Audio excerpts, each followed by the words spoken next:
Annie Jouga, pardon, vous venez d'un territoire qui est aussi un territoire où l'eau est présente et où il y a de grands défis, puisque vous, alors vous êtes architecte, Annie, vous êtes diplômée de l'École nationale de Paris-Villette et vous êtes adjoint au maire de Paris, ah oui, voilà, de Gorée. Gorée qui est un lieu extraordinaire, très fort du patrimoine et très fort, évidemment, de l'histoire du Sénégal.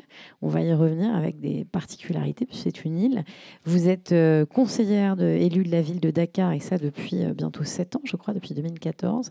Et vous êtes présidente de la commission mobilité urbaine et infrastructure à Dakar, ce qui est très important. Vous êtes architecte, mais vous avez aussi designé beaucoup de mobilier, je crois, dans votre carrière. Alors, peut-être que vous allez nous parler d'un territoire aujourd'hui qui est un territoire très particulier, qui est celui de Gorée. Question vaste et à la fois précise. C'est quoi les défis d'un territoire tel que celui de Gorée aujourd'hui, dans son contexte, évidemment, logistique, et comment est-ce que vous vous posez cette question, évidemment, d'habiter ce territoire, avec aussi la question du patrimoine, qui est extrêmement cruciale dans ce lieu de Gorée. Merci. Avant de répondre à vos questions, je vais remercier déjà les initiateurs de ce forum design, Jérôme et toute son équipe, et ce qu'on voit et ce qu'on ne voit pas. Merci de l'invitation. Alors, Gorée, rapidement, c'est 4 siècles d'esclavage, mais avec des histoires mélangées, des histoires très intéressantes. L'esclavage est intéressant pour ce que ça a été, c'est la traite des esclaves, pour le résultat. Mais parallèlement, il y avait une vraie vie à Gorée. Et je pense qu'il ne faut pas l'occulter. Les premières églises, les premières écoles, des femmes qui ont joué un rôle, les signards qui ont joué un rôle très important. Gorée, c'est ça aujourd'hui, c'est-à-dire c'est une île à 4 km de Dakar, 900 mètres de long, 300 mètres dans sa plus grande largeur. Et la mémoire reconstituée, c'est la mémoire de la maison des esclaves dont Senghor a voulu en faire un symbole.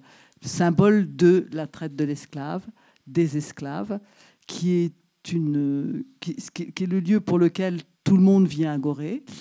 Et c'est bien. Mais c'est pas vraiment la mémoire. Son histoire, c'est une maison de signards. Exactement. C'est-à-dire, c'était une maison de Goréens, mais il y en avait d'autres. Les lieux des esclaves, comme partout, c'était en général en plein air. Mais on en a fait un symbole, et je crois que c'était intéressant de pouvoir en faire un symbole. Et cette maison des esclaves est en pleine revitalisation en ce moment. D'autres symboles comme celui-là, une statue offerte par les Antillais qui ont été fortement marqués par cette période d'esclavage. Et c'est donc toute cette partie-là que j'appelle la mémoire revisitée, c'est-à-dire où il y a des écoles qui viennent, toutes les écoles du Sénégal viennent à la Maison des Esclaves. Donc c'est un côté pédagogique, je crois que c'est intéressant. Et les touristes viennent aussi à cause de la maison ou pour la Maison des Esclaves. Par contre, nous, depuis 20 ans, on essaie de faire de Gorée, on essaie d'en faire un peu autre chose. Et notamment, Gorée, c'est une île vivante, ce n'est pas un musée. Et donc, on fait en sorte on a commencé donc à sensibiliser sur l'environnement, sur les problèmes environnementaux, parce que vous pouvez imaginer qu'on en a plein, puisqu'on est au beau milieu de l'océan. Et nous sommes dans une initiative d'île durable avec SMILO, Small Island Organization, qui est une organisation internationale portée par le Conservatoire du littoral. Nous sommes une des 19 îles et sur lequel on règle des problèmes environnementaux. Là, c'est un problème, l'objet, c'est la nature qui rencontre l'objet. Donc, on avait cette vieille maison pour lequel on s'est posé des questions. Doit-on garder, c'était très très beau, ou doit-on en faire un centre culturel? Et finalement, on a fléchi parce qu'on avait cette responsabilité de valoriser le patrimoine. Et on a ce figuier étrangleur, on en a fait un centre culturel qui est... là, c'est un peu froid, mais j'ai voulu faire les contrastes entre la chaleur de cet arbre qui enserre le mur et cette maison qui nous sert beaucoup, qui sert beaucoup surtout aux jeunes de l'île. projets de réhabilitation. D'autres projets de réhabilitation que nous avons faits, à Gorée, il n'y avait pas de centre social, poste de santé. On a pris une vieille maison, on l'a réhabilitée, on a fait un poste de santé. Il faut prendre le bateau de Dakar pour arriver à Gorée. Pardon ? Il faut prendre le bateau. Il faut prendre le bateau, oui, c'est une île, on marche. Vieille maison qu'on a transformée en hôtel municipal, donc là aussi pour avoir un peu de rentrée d'argent. La photo suivante va montrer la transformation. Ce sont des projets de la ville de Dakar. Gorée est l'une des 19 communes de Dakar, de la ville de Dakar. Ce que vous avez ici, les communautés de communes, bon, à Dakar, au Sénégal, on l'a aussi. Et voilà, la photo, une fois finie, c'est un hôtel qui appartient à la commune, donc ça nous fait des rentrées d'argent. On est comme toutes les communes, on a besoin de vivre, on vit difficilement. D'autres projets environnementaux sur lesquels on a travaillé, la photo suivante va montrer, on est bien sûr impacté par la montée des eaux, par le fait que la houle vient casser, et on n'a pas beaucoup de moyens parce que voilà, les deux photos sont face à face. Là, c'est un projet, on a réhabilité, enfin, bouché la brèche. Et voilà, donc c'est autant de petites choses que nous faisons au quotidien pour pouvoir faire en sorte que, pour montrer que l'île, c'est une île vivante et qu'il faut tous les jours être là pour faire face aux difficultés. Alors, je ne sais plus quelle est la photo qui suit. Oui, alors il y a aussi des événements culturels et je vous invite tous à venir à Gorée pendant ce Gorée Regard sur Cours. C'est-à-dire que nous, on ouvre les cours de Gorée. On ne regarde plus Gorée de l'extérieur, mais on regarde Gorée de l'intérieur. Et ce qui est important pour nous, communes, c'est que ce n'est pas une initiative de la commune, c'est une initiative privée.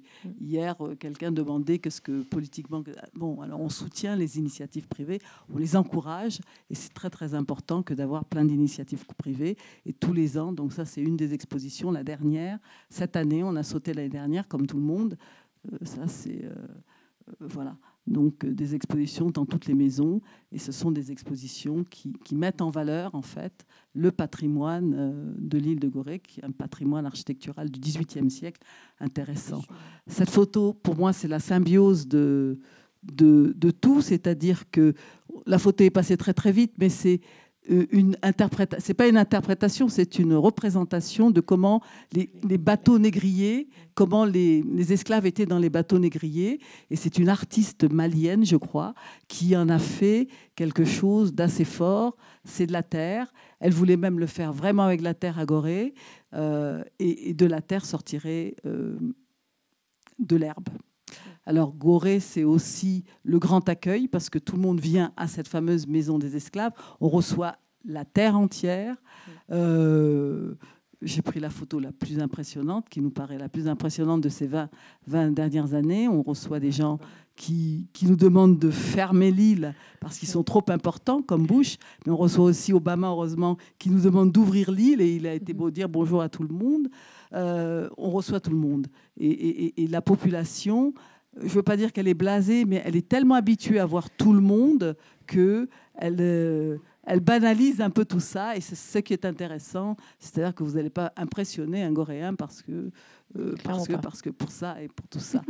Et la dernière petite photo, là, c'est l'archevêque de Dakar qui est accueilli par l'imam.